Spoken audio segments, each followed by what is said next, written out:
Okay. So, subukan mo na siguro itong gawin noon, yung magga-gather ka ng data. At noon, konti lang yung sinasolve mo. Pero what if sobrang dami na nila? Katulad ng ganyan sa screen. Is there a way to make this simpler? Actually, meron. Let's roll the intro.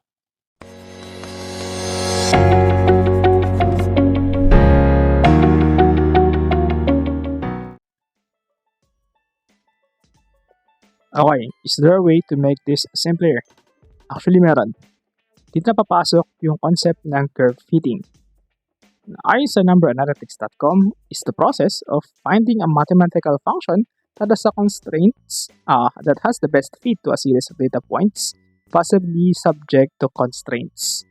Or, in other words, ito nakikita yung data is i-convert natin into a function or equation. Kaysa grupo ng numbers na makikita ko, isang mahabang equation na lang. So, yun ang curve fitting. Meron tayong 5 process na i-discuss sa series na to.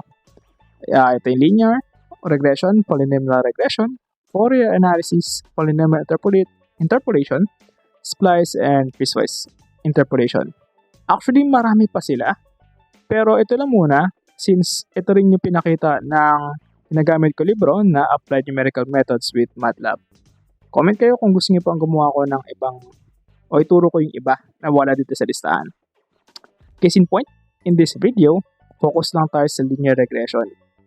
Panoorin na lang yung ibang videos kung interesado pa kayo din sa ibang paraan ng curve fitting.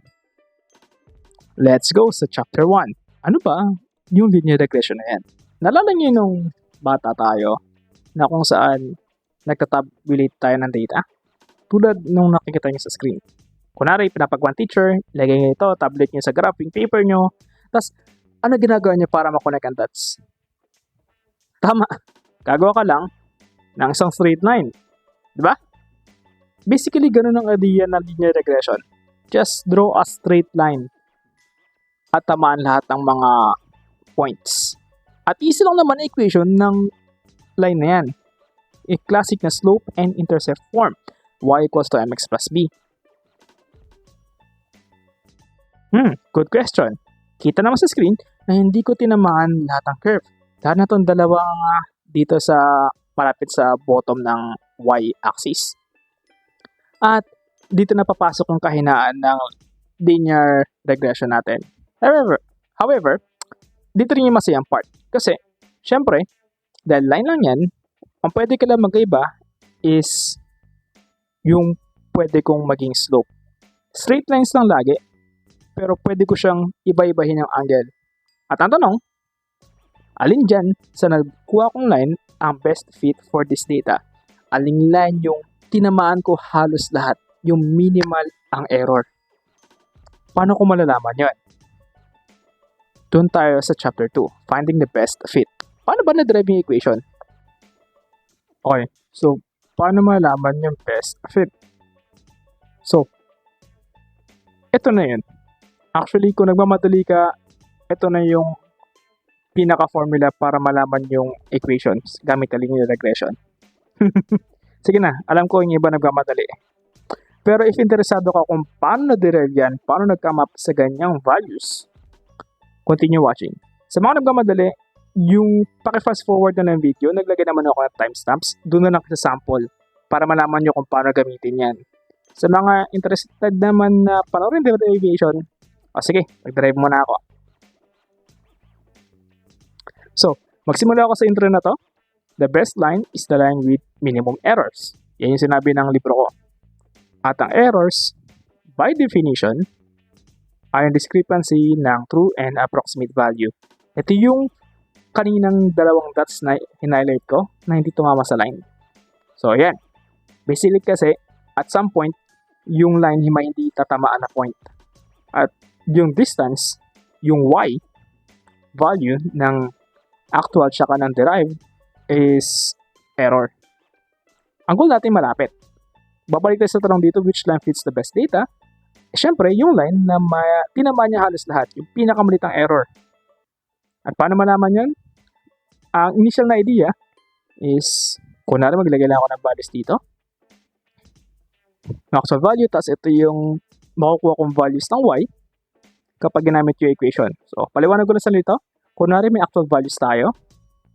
Nakita yung column 1. Yung column 2 naman is kunwari yung magiging y value ko kapag ginamit yung equation, yung linear equation na na-derive ko gamit ang linear regression. Syempre, hindi tumama yun. May error ako makukuha. Nakuha ko yan gamit yung actual minus yung derived. Okay? So, 3.1 minus 3.5 is negative 0.4. Sundan? Okay? Tuloy-tuloy ko lang. Kapag kinuha ko yung summation lahat ng errors, I'll get negative 1.2. Same logic dito sa pangalawang linya. Kunwari, yun naman, pangalawang linya, tinignan ko. And I got negative 1.4. So, sa ganung logic, by definition, sabi ko kanina, kukunin ko yung mas maliit ng error, mas maunti. At kitang-kita naman dito na okay si line 1, yung nandito sa kanan. So, theoretically speaking, pipiliin ko si line 1 imbes na si line 2. Simple lang. Pero, may tanong siya. Kailan ko bang isa-isahin? Kasi, maganda tanong yan. Dalawang lines pa lang yung pinag-uusapan natin. Tulad ng pinakita ko kanina, maraming possible slopes, maraming possible equations ng line doon. Isa-isahin ko pa ba? Wala bang mas mabilis na paraan? Meron. Pero bago ako dumating doon sa equation na yun, kailangan ko muna mag-establish ng criteria. Paano ko ba masasabi na yan na yung gagamitin kong pinaka-formula para ma-determine namin yung errors? Balikan ko lang. Bago ko ituloy yan, isingit ko lang tong negative signs. Hindi talaga siya problema. Although nakaka-bother tignan. Ang ibig sabihin ng negative sign dito is yung location niya sa line. If positive kapag yung error is above the line, at negative naman if yung error is below the established line. Okay, tandaan nyo yun. Kakailanganin natin yung mamaya. Okay, so, mag-establish tayo ng criteria. So, ang idea, para malaman daw ang minimum error, kailangan ko lang ipag-add yung mga errors. Tuloy yung ginawa ko kanina, sum of errors. Okay sana, ginawa natin kanina. Kaso may kahinaan yung ginawa na yan. Tiga, ito yung example na yan.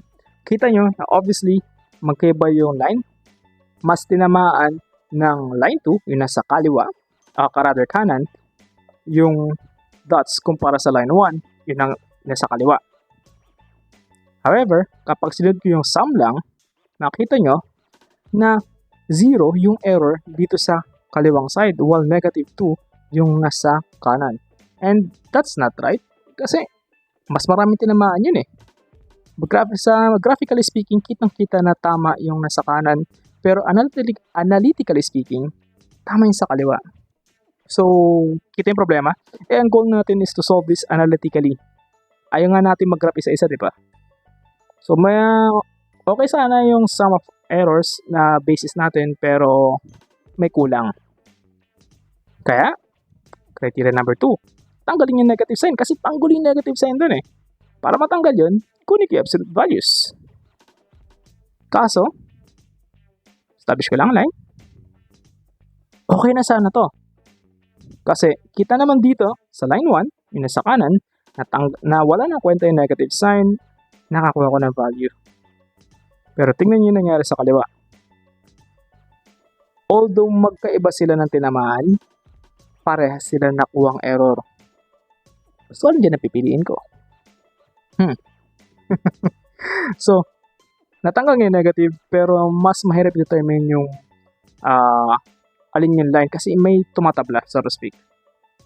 Makikita nyo kung bakit kailangan ko ma-establish yung criteria natin mamaya. So, isa pa naisip is yung minimax criterion. Ang idea sa minimax criterion is i-adjust ko yung line. Kita dito, sa line na to, na may error akong 6 points sa kaliwa while 8 points sa kanan. Sabi ng minimax, i-adjust ko yan para magpantay errors on both sides.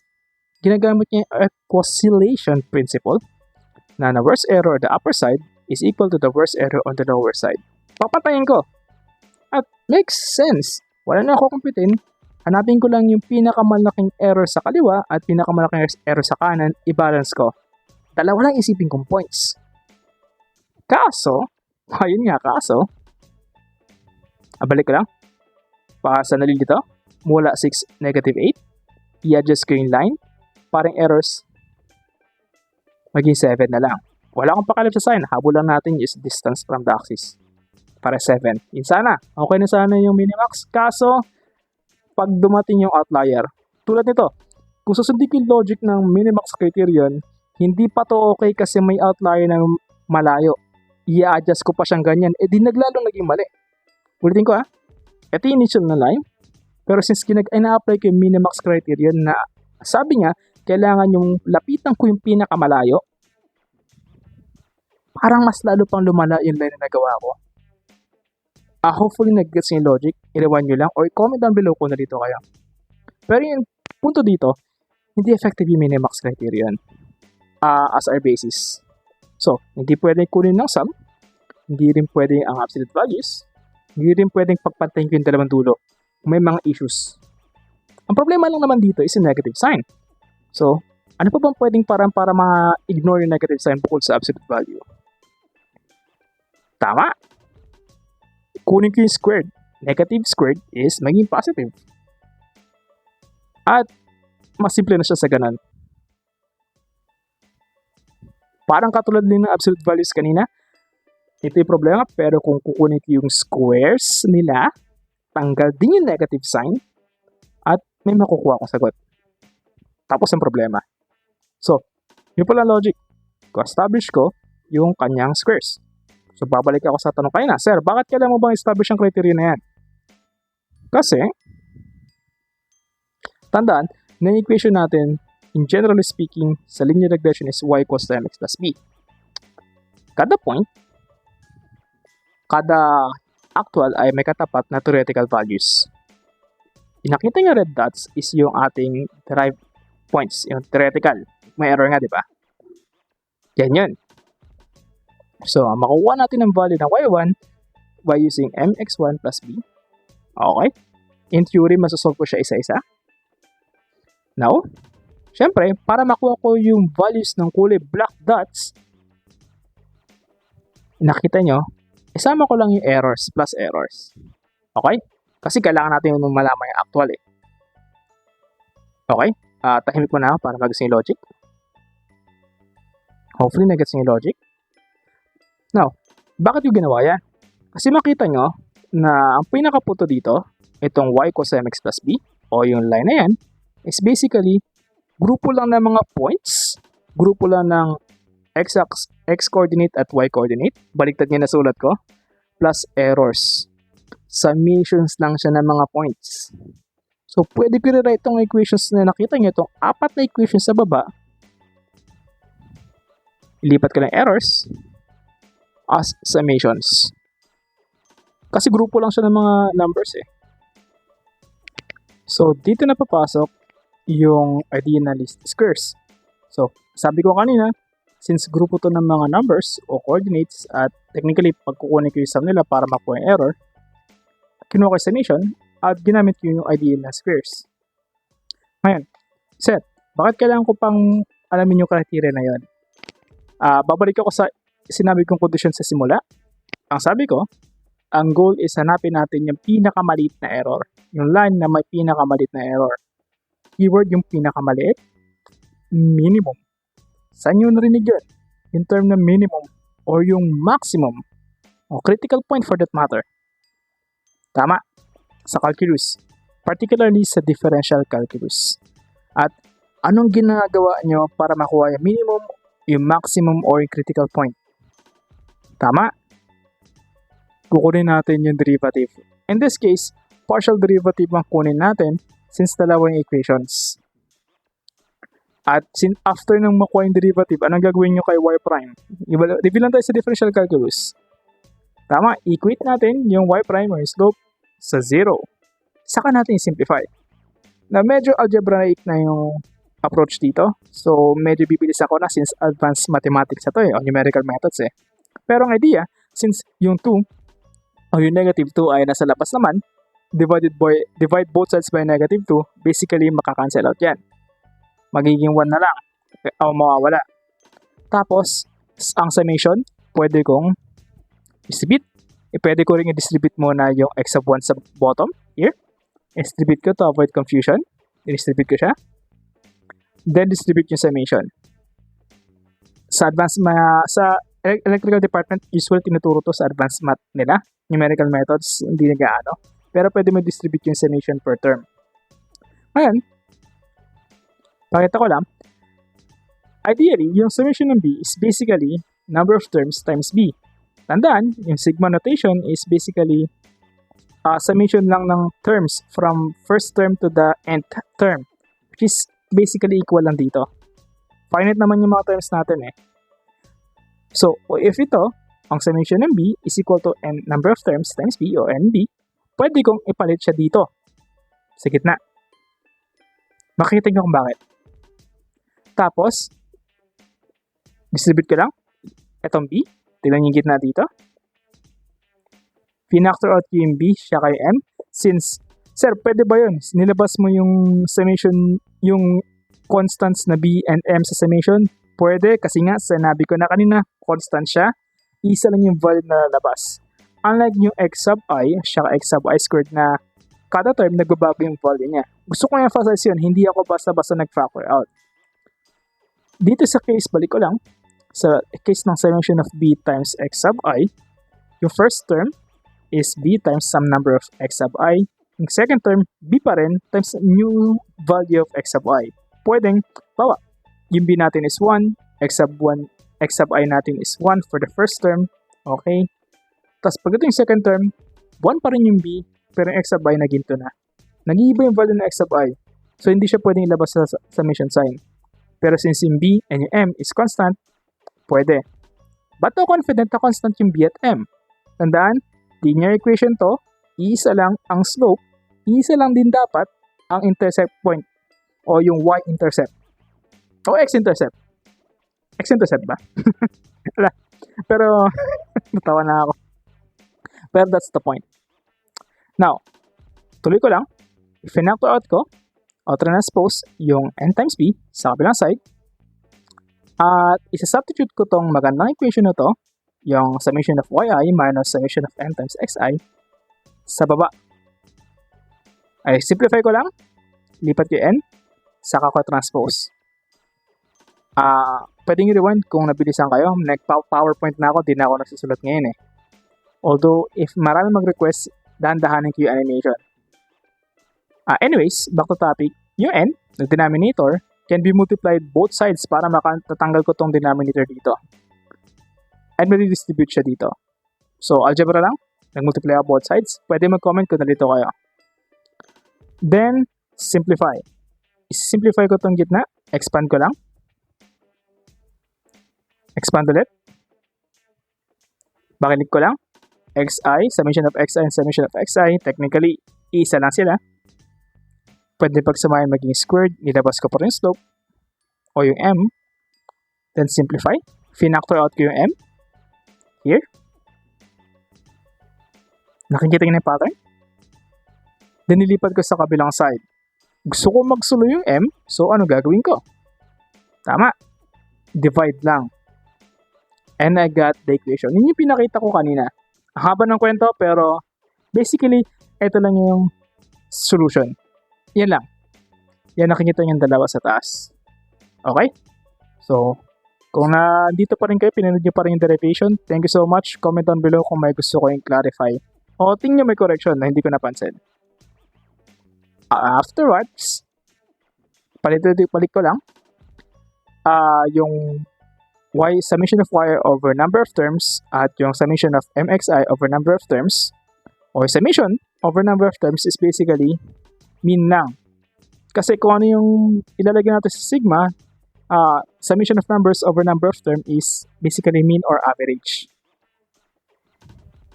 Okay. So, back to topic. Hopefully, alam niyo ibig sabihin average. Pero back to topic, subukan natin gamitin yung sa sample. Dito.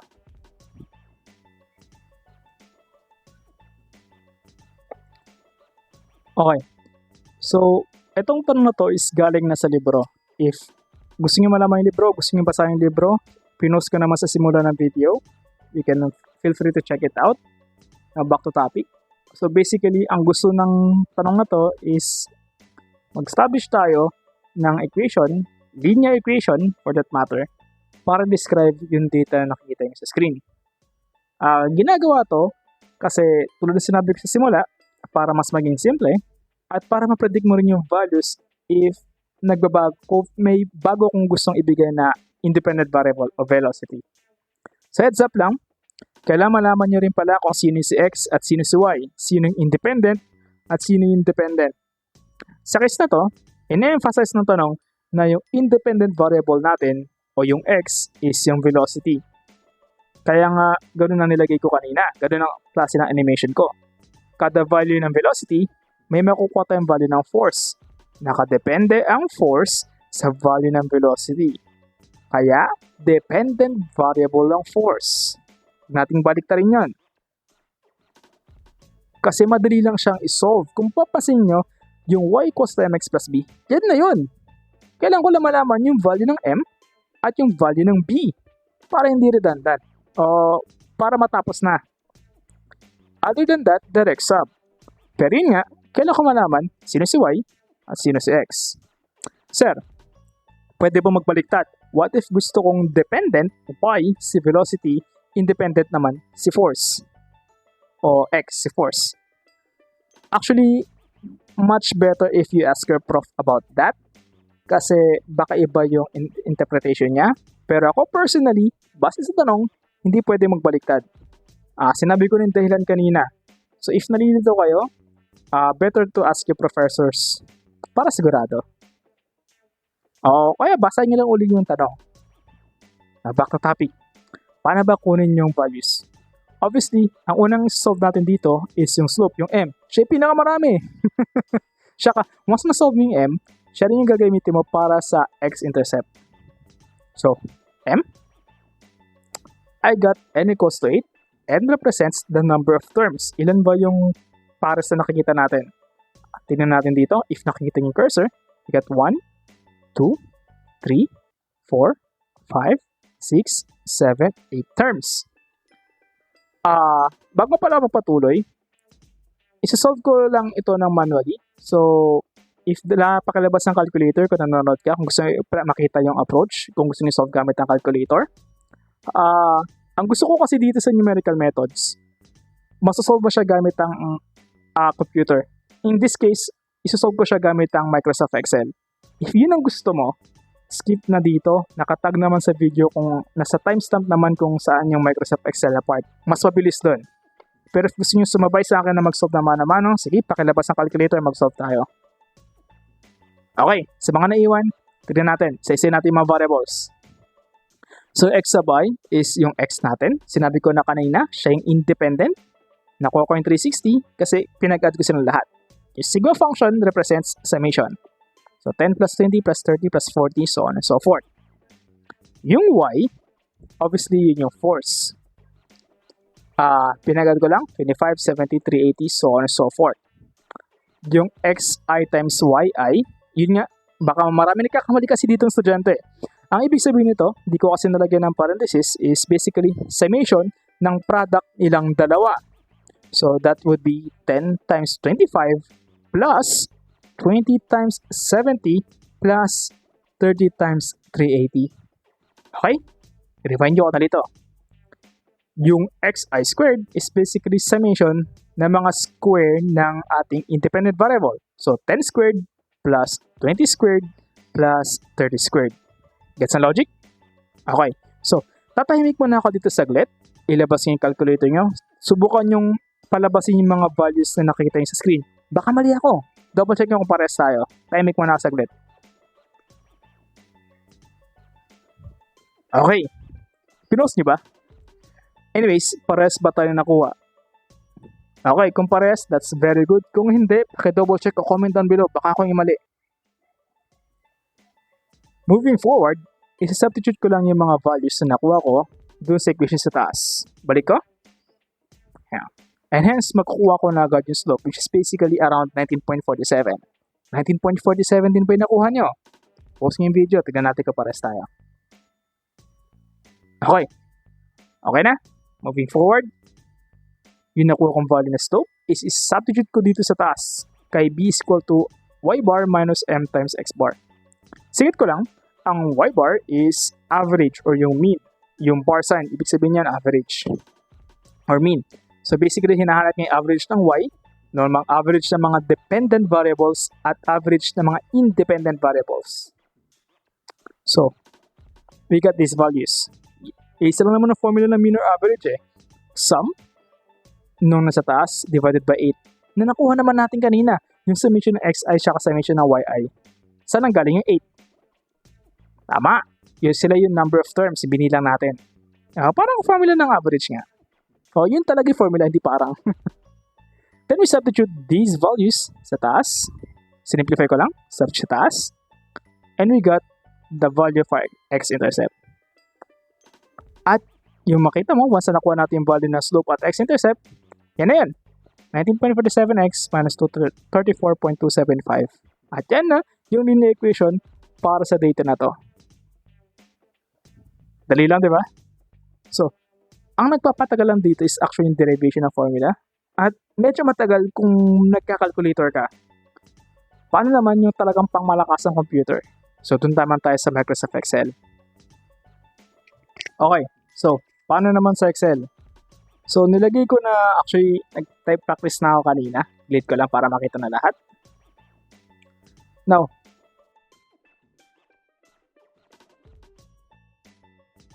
naglagay na ako dito ng formula para kodigo natin. Pero basically, plug and play lang ulit. Mas mabilis nga lang. So, base sa formula, tingin kayo dito sa highlight ko. Kailangan ko malaman ang summation ng product ng xy, summation ng x, summation ng y, at summation ng x squared. Para makuha ko yung slope at ang kanyang x-intercept. So, isa-isa natin. Kunin ko yung summation of x. So, madali lang yan. Pwede kong i-add yan manually. I'm assuming na may konting idea na sa Excel. So, ang medyo masabilis sa approach is ilagamitin ko yung function na equal sum. So, basically, sinasabi nito na ipag-add ko lahat kung ano may numbers na nakalagay. Pwede kong click yung isang cell, quit, click, quit, at ipag-add niya lahat ng numbers. Pwede rin, na since magkakasunod lang naman sila, click and drag. Magkakasunod naman sila eh. So, pwede ko silang i-click and drag at yan yung lalabas. So, basically, sinasabi dito, ipag-add ko lahat na mula A3 hanggang A10. Yun yung ibig sabihin ng semicolon. And we click enter. Sagot na. So, kung gusto nyo sundan o gusto nyo kunan, you can pause the video. Pasok pa sa summation of y. So, equals sum click and drag. So, sinasabi ko ipag-add ko mula dito sa B3 hanggang B10. Since magkakasunod-sunod, di ko na kailangan gamitin yung quit. Then enter. Okay? Next, summation of xy, yung product ng x at y. Maraming approach, pero since inaasam ko ng iba is nahihirapan pa sa Excel, gawin ko lang yung medyo straightforward, yung mas madaling makita ng karamihan. Gagawin ko is kunin ko muna isa-isa yung product nila. Para makuha ang product, paano yung gagamitin kong sign? Tama, apostrophe. So, equals. Kunin ko yung cell ng x. Apostrophe. Yan yung sign ng times. Asterisk yata, hindi apostrophe. Sorry. Tapos, click enter. And that's it. So, asterisk. Now, para mabilis, gamitin yung copy. Tapos, highlight ko yung gusto kong lagyan ng cell. Then, click paste. Ito. Yung paste lang. Control P. And that's it. So, pwedeng Control P, pwedeng click, then click niyo yung paste itong sign na to. Now, ano bang ibig sabihin ng command na yan? Ang kinapit ko dito is hindi yung 250. Kinapit ko yung command. Ang command sa cell na to is ipag-multiply ko yung sa cell na under velocity at sa cell ng force. Yan yung utos ko. Pag-multiply mo sila, kaya na sinundan nila. Velocity, force, velocity, force. Kinopyan niya yung utos. Nababalik tayo sa sum. So, ito type ko. Tama. Equals sum. Click and drag. Kasi gusto kong pag-add silang lahat. Then enter. Sa x squared and discarte natin. Ganun din. So para mas straightforward, isa-isahin ko na lang sa cell, click and drag lang naman or copy paste. Multiply ko sa x, raised to 2. So sa hindi familiar, kaya ito yung ginawa ko sa title kasi ito yung sa command sa Excel na para sabihin na gawin siyang exponent, yung kasunod. So A3 tas raised to 2. Exponent yung 2. Tas utusan ko na naman siyang kopyahin yung command. Click, highlight tong cells, then paste. Hindi paste value sa wag ko, kopyahin lang yung numbers eh. Paste, ito lang, para kopyahin yung command. Basically, sinasabi ko i-square mo yung mga nandyan. And then, substitute na. So, equals sum, click and drag, then enter. Kahit hindi ni-close parenthesis, mag-gets na Excel yun. Once na nakuha natin yan, direct substitution na tayo dito sa formula. So, kanya-kanyang approach yan. Ang dapat pakita ko is yung para sa foolproof na approach para sa mga baguhan, di sanay mag-code. So, ang gagawin ko, since fraction to, gagawin muna ako ng isang parenthesis. Tapos, maglalagay ako ng fraction size sa gitna. Ito yung fastest na fraction yan. Magpo-focus ako sa kanang side dito. Hopefully, nakikita yung cursor. Para sa numerators. Tapos, gagawa na naman ako ng isang open-close parenthesis para sa first term. First term natin is ito.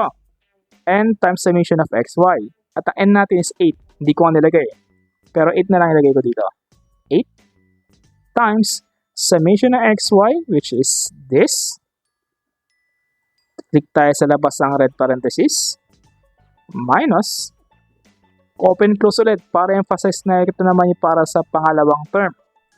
Which is x, summation ng x times summation ng y. Summation ng x, click ko yan. Times summation ng y. Now, ito yung pinaka-importante. Ang intindi kasi ng cells, ang binabasa lang na itong fraction sign is yung term na katabi niya.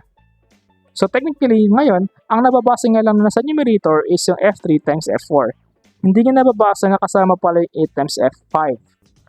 Para malaman niya kasama itong buong ito, kailangan ko silang igrupo under 1 parenthesis. So, maglalagay pa ako ng isang parenthesis dito. Tingnan niyo yung mangyayari sa kulay ng parenthesis. Yung red, nasa labas na.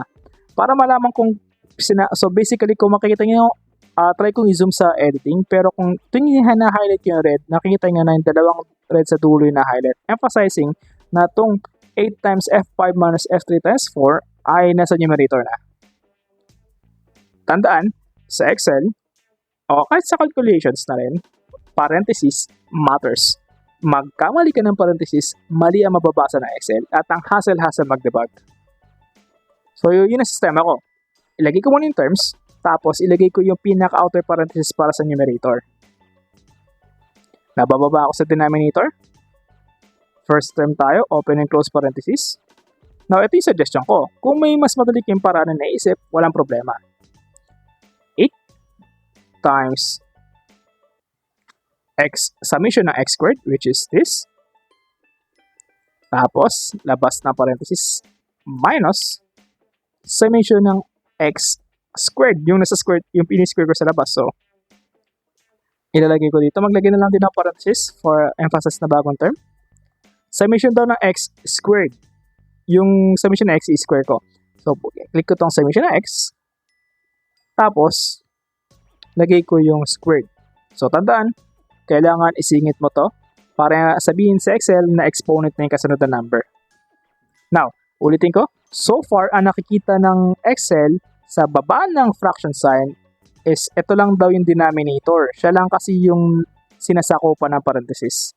Para madama ito, kailangan ko pa ng isang mas malaking parenthesis na sinasakop sila. Yun. So, i-highlight ko yung red. Hopefully nakita yung red. Makikita nyo na yung red, sinasakop niya na yung dalawang terms. If pumunta ka sa purple, makikita mo na yung purple, sinasakop niya lang yung F3 squared. Ulitin ko, parenthesis matters. And I got 19. So, practice kayo sa Excel. Then, balik ako sa intercept. Substitute lang, equals average ng y. So, ito yung bago. Ita-type ko. Para dito, para mabilis, is average. Pipiliin ko yung average sa pinakauna. Ay, mapindot Average, tas parang sum lang din. Click and drag lang. Pwede ring by quit. Maglagay ka ng comma sa cada terms or click and drag lang. Parang sum. Minus, and di ko na isa-isain. Pwede nga rin isa-isain. Although ito straightforward na kasi simplihan ko na lang. Minus slope times average ng x. So ito type ko na naman yung average. Tas ng x naman. Pwede ko rin isolve yung averages separately. Tas install pa ko na lang sila later. Pwede rin yan. Although, tingin ko mag-guess nga naman na yung logic ng sum, mag-guess nga rin yung logic ng average. And we got negative 234. Tapos yun na. Solve na tayo. Now, ito yung malupit. Gusto kong gumawa ng sentence, gusto ko lumabas na ito yung function. So, ito na. I-merge ko lang yung cell. May bago tayong command. So, pag naglagay ako ng equals, tapos quotation mark, bawa, pogi ako. Ang basa dyan is ipakita mo sa Excel na yung term na pogi ako. Yan. Basically, ang ibig sabihin ng quotation marks is kung ano man yung nakalagay dyan na sa loob ng quotation marks as is yan. So, actually, kaya di nakailangan ng quotation marks Pero bakit kailangan ko lagyan ngayon? Kasi, may papakita akong term. Tawag dito ay teka lang. Alt-tab ko. It's, ampersand. Is ampersand. Ampersand sign. Ito yung nasa shift 7. Yan. So, ang ibig sabihin na ampersand is ilagay mo to sa tabi ng strings na nalagay ko. So, basically, pogi ako, tapos kung ano may nakalagay dito. Kaya kailangan ko ilagay ampersand kasi sa kokopingin ko ano may nakasulot sa Excel file. So, cell. Tingnan na. Y is equal to x equals y equals to mx plus b, diba? So, lagay ko ay palitan ko pala. Ito mo, napakita ko lang. F4. Pag click ko enter, pogi ako 5135. Kasi yun ang command ko. Pogi ako, kopyahin ko, tapos idikit ko yung kung ano man yung nakalagay sa cell na yun. Lagyan ko ng space para maayos tignan. Pogi ako. Sinabi ko sa cell na i-type mo tong term na to, dikit mo kung ano ba yung cell na nasa kabila. Yun yung paraan para magkaroon ka ng sentence na editable. Now, gawin ko seryoso muna. Gawin ko mas seryoso. Lagay ko ng equals.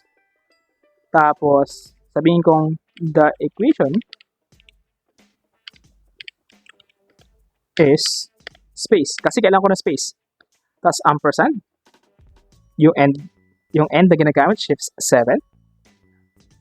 The equation is y equals to mx plus b. Teka lang, lagyan ko muna pala ng y. Y equals ampersand.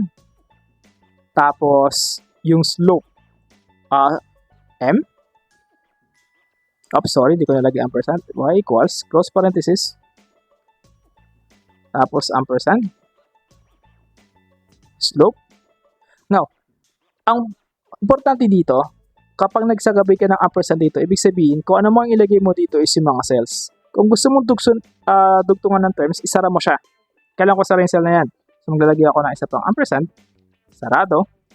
Tapos, maglalagay naman ako ng quotation mark sign para sabihin na idugtong mo tong salitang to. Y equals to m, x. Tapos ko lang muna dyan. Enter ko muna. Kita nangyari? The equation is y equals to mx. Kung papalitan ko ito, panalitan ko ng 20, lalabas 20x. Rewind nyo yung video para mag-guess yung logic. Kompletuhin ko lang. Mx plus b tayo So, mx, lagay ko sa loob ng string yung plus, kasi talagang letter siya, plus, ampersand ulit para sabihin ko sa Excel na isingit mo tong value ng Excel na to. Dito. Y-intercept. Actually, minus na nga Kailangan, para maganda tingnan, parang malagay din ako ng open parenthesis. Plus, open parenthesis. Para maganda tingnan. Kasi negative siya eh. Ampersand. Slope. Tapos, gusto ko may tuldok. Ampersand. Para sabihin na yan lang yung Excel. Maglagay uli ako ng string. Sabihin ko isama mo tong salitang to. Yung string na to o yung tuldok na to dito. Y equals to mx o di kasya. Lakihan ko lang. Damihan ko lang yung sakop. Y equals to mx plus b. Okay, and that's it. Pangit ba? I-round off ko yung numbers. Gawin kong 3 decimals. Format cells, number, 2 decimals na lang. Yan. Kasi specific. Di ko na anticipate yung part na yun. Teka lang, close parenthesis. Ayusin ko lang. Wala pa siyang close parenthesis, so maglagay ako ng close parenthesis dito. Yan. Mx plus b. And that's it. Hindi ko ma-round off dito kasi yung slope ang pinapakita ko eh. Pero, you get the point. Okay? So, hopefully may tutunan kayong bago. At tapusin ko na yung video na to. Bago pala tapusin, although straightforward tong Excel at yung linear equation, singit ko lang ka straightforward kasi kung magpapalit ako dito ng kahit anong values, nag-adjust na yung equation ko. Kaya gusto ko ng Excel eh. Singit ko lang. Yan, nag-adjust na mismo lahat. Diba? Pero nga, although straightforward yung linear regression at kitang-kita naman sa Excel na mabilis siyang gawin, may mga flaws din tong approach na to. Makarinig nyo yung term na variance, standard deviation, at iba pa. At pag-usapan natin yun sa part 2 kasi masyado na mahaba yung video. Hopefully may tutunan kayo. Paano rin yung part 2? Maglalagay uli ako ng sample, solve natin sa Excel, isolve nyo sa Excel, at pag-usapan natin yung terms na sinabi ko kanina. Lalo na yung standard deviation, importante yan. Tapos ko na itong video. Comment down below kung may katanungan na nalito. Bye!